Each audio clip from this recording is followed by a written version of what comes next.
17 বছরের একটি ছেলে আমাকে বলেছিল, আমাদেরই এই সমাজের অত্যন্ত নামকরা একজন দুষ্কৃতী তার জীবনের রোল মডেল।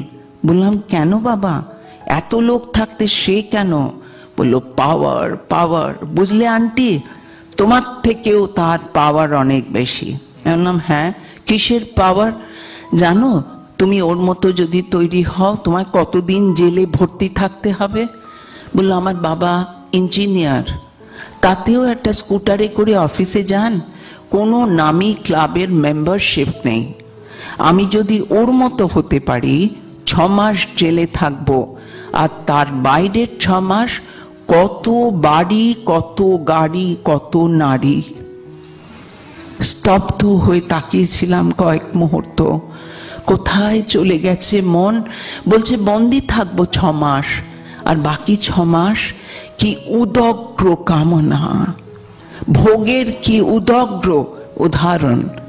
তাকেও বুঝিয়ে বুঝিয়ে বুঝিয়ে বুঝিয়ে সে রাস্তা থেকে যখন ফেরাতে পেরেছি, ভালো রেজাল্ট করছে, ভালোভাবে এগোচ্ছে, জীবনে সাফল্যের জায়গায় এসে দাঁড়িয়ে এক গাল হেসে বলেছিল, ভাগ্যিস তোমার সাথে দেখা হয়েছিল আমার। এই যে জায়গা, এই যে জিনিসটা সকলকে বোঝাতে চাই, হারিয়ে যেও না, হারিয়ে ফেলো না নিজের সম্পদকে। আরেকটি ছেলে সম্প্রতি বলছে, পড়তে ভালো লাগে না। কেন লাগে না? আমার মা বাবা তেমন অর্থবান পরিবারের জায়গায় দাঁড়িয়ে নেই। আমার বন্ধুদের কত কিছু আছে জানো, কত কিছুর মধ্যে আজকে সবচেয়ে বড় সম্পদ দামি মোবাইল, কিংবা একটা কি বলে ট্যাব, কম্পিউটারও না, ট্যাব। আইফোন হচ্ছে আমাদের স্টেটাস সিম্বল। তোমার আইফোন নেই? এতদিন স্মার্টফোন ব্যবহার করতাম না। অনেক বাচ্চা এসেই বলতো, তোমার লজ্জা করে না, তুমি সাধারণ মোবাইল ব্যবহার করো? আমি বলতাম, ওটা আমার জানলা দিয়ে ফেলে দিতে ইচ্ছে করে, ও আমার রাখতেই ইচ্ছে করে না। বললো, তুমি কিচ্ছু শেখোনি, অনেক কিছু আমাদের থেকে তোমায় শেখাতে হবে। তাও শিখি ওদের হাত ধরে। এবার এই যে জায়গা, এই ছেলেটি যখন বলছে মা বাবা অনেক কিছু দিতে পারে না বলে ওর হতাশ লাগে, বন্ধুদের আছে, ওর নেই। আমি বোঝাতে বসেছি, বাবা যা নেই তা যাতে পেতে পারো তার জন্যে আজ পড়ো। এবং এইখানে একটা প্রসঙ্গের জায়গায় বলি, ইচ্ছে করছে না, ভালো লাগছে না, সচেতন মানুষ এ কথাটা বলতে পারে না। জীবনে ইচ্ছে আর ভালো লাগার থেকেও দামি কথা প্রয়োজন। যেটা করা প্রয়োজন সেটা যদি আমরা করতে শিখি, আমাদের পরবর্তী জীবনে ইচ্ছে ভালো লাগার অনেক দিশা তৈরি হয়। তাই আজ পড়তে না ইচ্ছে করলেও পড়ো। সময়ে যে কাজ করার কথা, কাজের জায়গায় সময়ে যাওয়া, এই যে সময়ানুবর্তিতার কথা বাবু রাজ মহারাজ বলছিলেন, এটা একটা সাংঘাতিক দামি, অত্যন্ত দামি উপাদান জীবনের। যে নিয়ম মানতে শেখে, নিয়ম মেনে চলে, অতিরিক্ত নিয়ম মানতে বলছি না, তাতে আবার অবসেসিভ কম্পালসিভ ডিসঅর্ডার হয়, কিন্তু সাধারণভাবে নিয়ম মানতে শেখা, যে নিয়ম মানলে আমার জীবনের সময়ের সম্পদকে সবচেয়ে বেশি ব্যবহার করা যাবে, সেটা তো আমায় শিখতে হবে। আমার ভালো লাগছে না বলে ফেলে দিয়ে শুয়ে থাকলাম, টিভি দেখলাম কিংবা খেললাম, তা বললে হয় না। যে ছেলে খেলে, খেলার জন্যে খেলে, খেলা দিয়ে জীবনে বড় হবে, সে অনেকক্ষণ খেলতে পারে। কিন্তু আমার পড়তে ভালো লাগে না বলে খেলছি, এটা সঠিক দিশা না, সঠিক কথা না। মা বাবা যেখানে একটু পিছনো, সেখানে আমার বক্তব্য, আত্মসম্পদে নিজেকে বলতে হয়, এই মা বাবার থেকেও আমি যাতে এগোতে পারি, সেই জন্যে আমায় খাটতে হবে। আর যে বাবা মা প্রতিষ্ঠিত, সফল, তাদের দেখে বলা উচিত, এই মা বাবার আঙ্গিকে আমিও নিজেকে দাঁড় করাবো, সেই ট্র্যাডিশন যাতে সমানে চলে।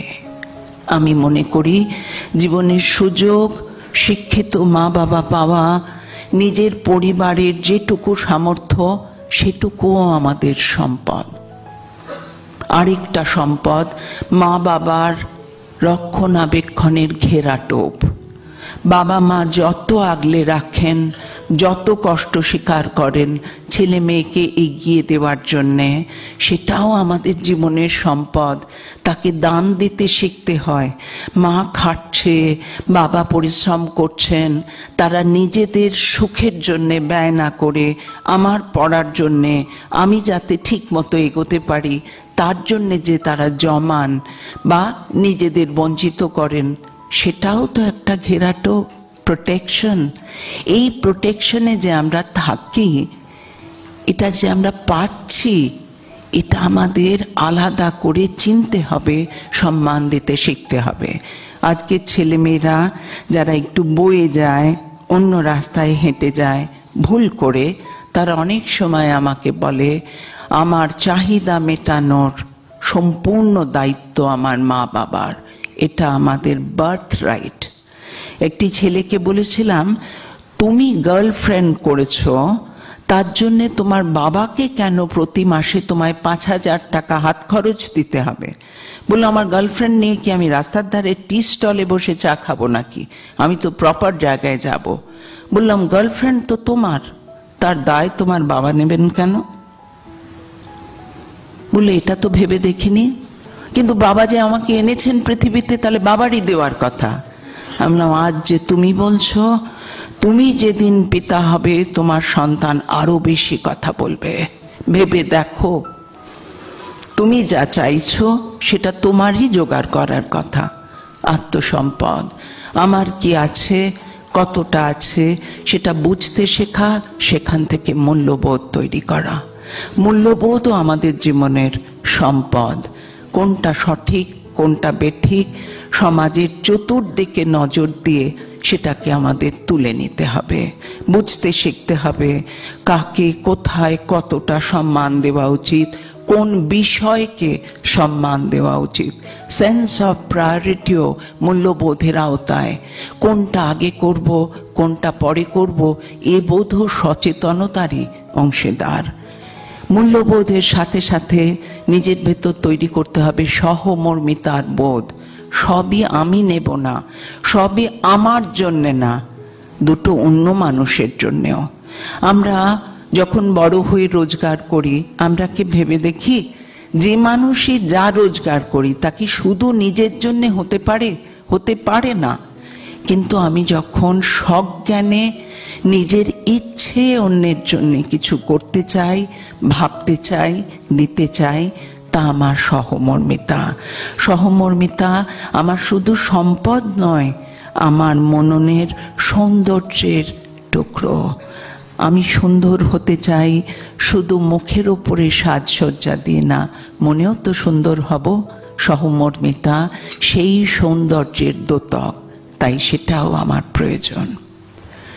আত্মসম্পদের আরেকটা দিক, যে কোনো বিষয় চর্চার অভ্যেস, ইংরেজিতে স্টাডি হ্যাবিটস, প্র্যাকটিস। অর্থাৎ যে কোনো একটা বিষয়ে যদি মন খুব যুক্ত হয়, গভীরভাবে যদি সেই বিষয়কে আমরা অধ্যয়ন করি, কোনো সময় তাতে আমাদের এক্সপার্টাইজ তৈরি হয়। অর্থাৎ আমি এতটাই জানি সেটা নিয়ে আমি আরো 10 জনকে শেখাতে পারি। এই বিষয় চর্চার অভ্যাস মনোযোগকে এক করতে শেখায়, মনের একাগ্রতা বাড়াতে শেখায়। তাই সেটাও আমাদের মনে রেখে কোনো বিষয়ে আমার যে উৎসাহ, আমার যে ইন্টারেস্ট, অনুরাগ, সেইটা ধরে মনোযোগকে এক করে একাগ্রতার অভ্যেস বাড়ানো দরকার। আত্মসম্পদের আরেকটা জিনিস, নিজেকে শান্ত করার অভ্যাস। সারাদিনে কোনো সময় 5 থেকে 10 মিনিটও চুপ করে বসা, কোনো কাজ না করা, এও এক যোগ। সৌরশক্তির ছড়ানো যে প্রকাশ, তার সাথে আত্মশক্তিকে মেলানো। আত্মসম্পদের অনেক কিছু হয়তো বলা হলো না আজ, কিন্তু একটা উপাদানের কথা উল্লেখ করব। জন্ম মুহূর্ত থেকে মৃত্যু পর্যন্ত সময়ের যে পরিসীমা সকলের জন্যে, যার যার নিজের মতো করে, সেখানে প্রত্যেকটা প্রত্যেকটা শ্বাস আমাদের একটা করে পল বা ক্ষণ দিয়ে সময়কে চিহ্নিত করে। প্রতিটি শ্বাস আমাদের জীবনের ওই পরিসীমার যে ব্যাপ্তি, তার একটা একটা করে ক্ষয় হওয়া, জীবনের নিজস্ব নিয়মে একটা করে মুহূর্ত পেরিয়ে যাওয়া, এগিয়ে যাওয়া। কোথায়? জীবনের শেষ পরিসীমার বৃত্তে, অর্থাৎ মৃত্যুর ইশারায়। সেই জন্যে শ্বাসকে সঠিকভাবে ব্যবহার করার অভ্যাস। আমি যা ইচ্ছে তাই খেলাম, রোল খাচ্ছি, বিরিয়ানি খাচ্ছি, ভাজা জিনিস খাচ্ছি, অনেক মিষ্টি খাচ্ছি, আমার শরীরের ক্ষতি হচ্ছে, মনে উত্তেজনা বাড়ছে, চাঞ্চল্য বাড়ছে, শ্বাসের ক্ষয় হচ্ছে, অসুখ আসছে, আমরা খেয়াল করছি না। আত্মসংযম, নিয়মানুবর্তিতা, নিজেকে সংযত রেখে কোনো একটা নির্দিষ্ট ইতি সুরে, ইতি ট্র্যাকেতে এগিয়ে নিয়ে যাওয়ার যে অভ্যাস, সেটা মানব জীবনের একটা বিরাট উপাদান। অনেকগুলো উপাদানের কথা, অনেকগুলো সম্পদের কথা টুকরো টুকরো করে বললাম। আমার সময়ের পরিসীমায় শেষের দিকে এসেছি। আমি বলবো, সম্পদ মানুষের প্রতিষ্ঠা, সম্পদ সাফল্যের ইতিকথা, সম্পদ মানুষের যশ। যশস্বী মানুষ জ্ঞানার্জনের মাধ্যমে যশকে আহরণ করে। যশস্বী মানুষ এক জ্ঞানের থেকে আরেক জ্ঞানের দিকে নিজেকে প্রবৃত্ত করতে পারেন। তাই জ্ঞান আহরণ জীবনের লক্ষ্য। জ্ঞান আহরণের জন্যে আত্মসম্পদের সচেতনতাও আমাদের প্রয়োজনীয় বিষয়। স্বামীজি বলেছেন, জ্ঞান কোথাও বাইরে থাকে না, জ্ঞান লুকোনো থাকে মনের মণিকোঠায়। মনের মণিকোঠার থেকে আবরণ মুক্ত করে জ্ঞানকে সচেতনতায় বাইরে আনতে পারলে সে জ্ঞান প্রকাশিত হয়, বিকশিত হয়। স্বামীজির এই কথার সূত্র ধরেই বলবো, আজকের আলোচনায় তাহলে সচেতন হয়ে আত্মসম্পদের সঠিক ব্যবহারই আমাদের জীবনের লক্ষ্য হওয়া উচিত। মানুষের জ্ঞান অন্য জীবের থেকে আলাদা। উপলব্ধি, অনুভূতির যে সূক্ষ্মতা, সেইটা ধরে জীবনকে চেনার, জীবনকে বোঝার, জীবনের গভীর অভিজ্ঞতা থেকে জীবনের যে নিজের অর্থবহ অবস্থা, তাকে হাত দিয়ে মন দিয়ে ছোঁয়ার ক্ষমতা। যে মানুষ জীবনের সঠিক অর্থকে বুঝতে পারে, তার চেতনায় পান্নার গভীর সবুজ রং সমস্ত জায়গায় ছড়িয়ে পড়ে। তাই উপলব্ধির, অনুভূতির সূক্ষ্মতায় আমাদের পৌঁছানো দরকার। পৌঁছতে গেলে নিজের দিকে তাকানো দরকার। নিজের জীবনের পরিকাঠামোয় কোনগুলো আমার জন্যে, আমার মতো করে সম্পদ, তাকে চিনে জীবনকে গুছানো, জীবনকে সাজানো। শেষ করার আগে বলবো, স্বামীজি তার ঈশ্বর অভিজ্ঞতায় ঠাকুরের কাছে চেয়েছিলেন, হে ঈশ্বর, আমাকে বিবেক দাও, বৈরাগ্য দাও, ভক্তি দাও। কোনো রকম বাহ্যিক চাহিদা তার মনে ওঠেনি। আমরা স্বামীজির মতো মহান নই, আমরা সাধারণ মানুষ।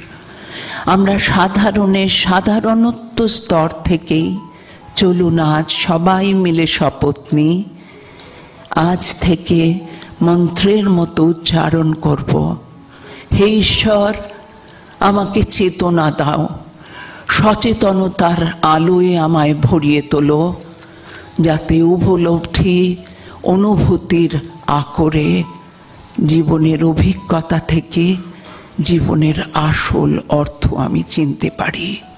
জীবনের সার্থকতা সুস্থ মননের সবচেয়ে বড় দিশা যে সেখানেই। ধন্যবাদ।